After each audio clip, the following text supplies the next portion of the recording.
যারা যোগ্য তাদের চাকরি নিশ্চিন্ত করার দায়িত্ব সরকারের।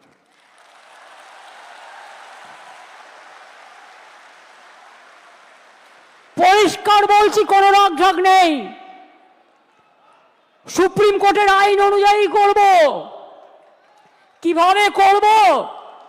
যখন কেউ পথ দেখায়, পথের মধ্যেই পথ খুঁজে নেয়। পথে চলতে গেলে গর্ত আসতে পারে, পথে চলতে গেলে কিছু রাস্তা ভাঙা থাকতে পারে, বাট ভাঙা রাস্তা পেরিয়েই মানুষকে এগিয়ে যেতে হয় সফল রাস্তায়।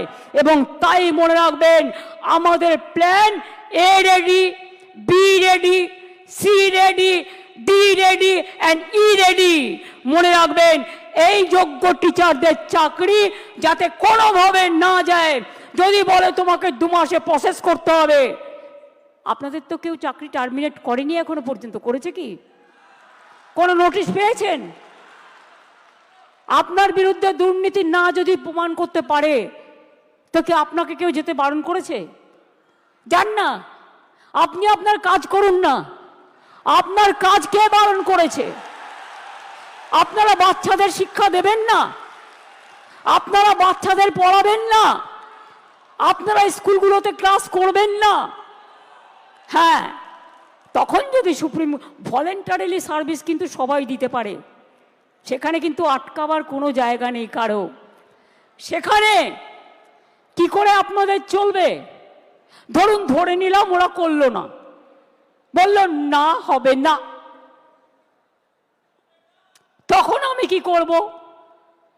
তখন আমি এডুকেশন ডিপার্টমেন্টকে রিকোয়েস্ট করতে পারি। কি রিকোয়েস্ট? এটা আমরা লিগাল আলোচনা করেই বলছি যে 2 মাস বলেছে তো 3 মাসের মধ্যে প্রসেস কমপ্লিট করতে হবে। যারা চাকরি করছেন, দাঁড়া, আরে ভাই, আমি মাইনাসটা তো বলে রাখবো। ধরুন যদি না করে সুপ্রিম কোর্ট,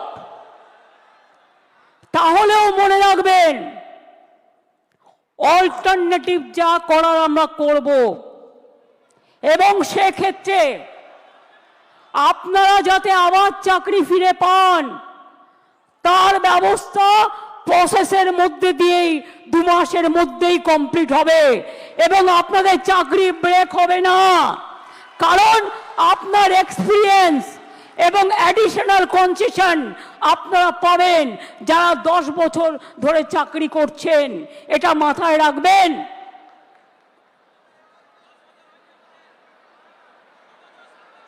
আমি চাই মানবিকতার খাতিরে সুপ্রিম কোর্ট কেসটা নিয়ে ক্ল্যারিফাই করে বলুন কারা যোগ্য, কারা যোগ্য নয়। আমাদের হাতে লিস্টটা তুলে দিন। 2 হচ্ছে, আমরা এটাও জানতে চাইব, শিক্ষা ব্যবস্থাকে ভেঙে দেওয়ার অধিকার তো কারো নেই। 2-3টে এক্সাম্পল দিচ্ছি।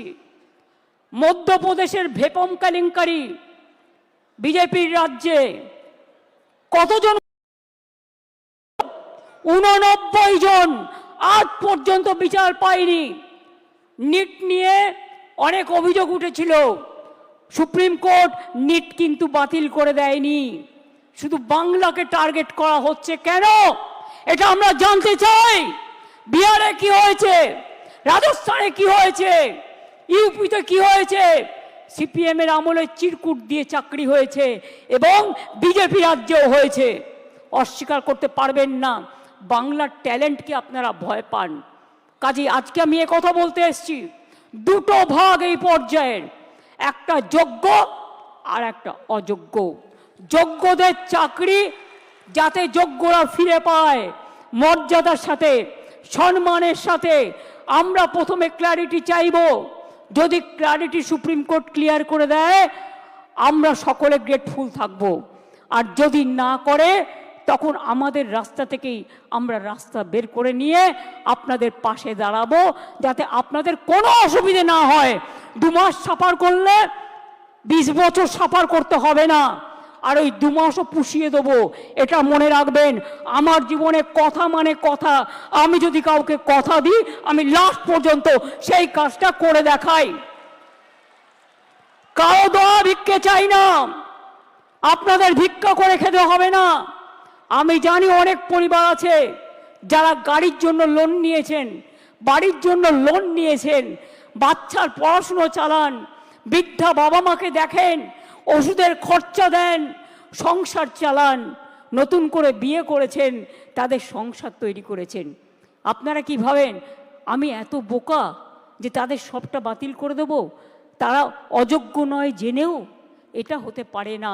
যারা যোগ্য নিশ্চিন্তে থাকুন, ভরসা রাখুন, আস্থা রাখুন, পাবেনই, চিন্তা করবেন না। কারো চাকরি কেড়ে নেওয়ার অধিকার কারো নেই। আমরা ক্ল্যারিটি চাইব। ক্ল্যারিটি যদি না হয়, আগে পেছে সব আমরা ওটাকে ভরাট করে দেব। Don't worry. আপনারা পড়াশোনা করুন, আপনারা বাচ্চাদের মানুষ করুন, আপনারা সার্ভিসে যান, ভলেন্টারিলি সার্ভিস করুন। কেন আপনারা ভলেন্টারিলি করবেন? তার কারণ আমাদের সুপ্রিম কোর্টে ক্লারিফিকেশনের জন্য যেতে হচ্ছে বলে আইন মোতাবেক আমরা চাই আইন আপনাদের সুরাহা করুক। আর যারা রাস্তায় দাঁড়িয়ে চিৎকার করে আমায় গালাগালি দিচ্ছেন, তাদের বলবো, আপনারা তো চারিদিকে লোক পুষে রেখেছেন।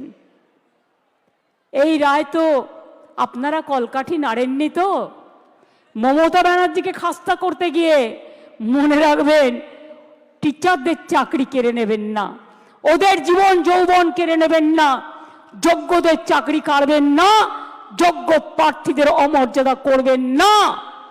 মমতা ব্যানার্জিকে হাজারবার আপনারা মিথ্যে কথা বলতে পারেন, কুৎসা করতে পারেন, চক্রান্ত করতে পারেন।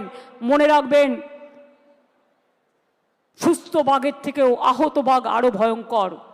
এই আঘাত আপনাদের আঘাত নয়, এই আঘাত আমার উপর মানসিকভাবে আঘাত, আমাদের সরকারকে আঘাত করেছে। এই আঘাতের প্রত্যুত্তর আমরা ফিরিয়ে দেব, কাজের মধ্যে দিয়ে, সম্মানের মধ্যে দিয়ে, জীবন জীবিকার মধ্যে দিয়ে। চিন্তা করবেন না। আর কেউ কারো উস্কানি সুরে, প্ররোচনা শুনে প্লিজ দয়া করে প্ররোচিত হবেন না। মনে রাখবেন, মাথার ওপরে আমরা আছি, মামাটি মানুষের সরকার আছে, কারো প্রতি কোনো অবিচার আমরা করব না। এটা আমি কথা দিয়ে গেলাম, এটা আমি কথা দিয়ে গেলাম, এটা আমি কথা দিয়ে গেলাম। যারা বলছে 2026-এ করবেন, দাঁড়ান এক সেকেন্ড, আরেকটা শুনে নিন। ত্রিপুরায় 10,000 টিচারের চাকরি হয়ে গিয়েছিল কোর্টের জন্য। বিজেপির ম্যানিফেস্টো বলা হয়েছিল, প্রতিশ্রুতিতে প্রথমবার, এবার তো দ্বিতীয়বার এসছে, যে তারা জিতলে সব টিচারদের চাকরি ফিরিয়ে দেবে। দেয় তো নি।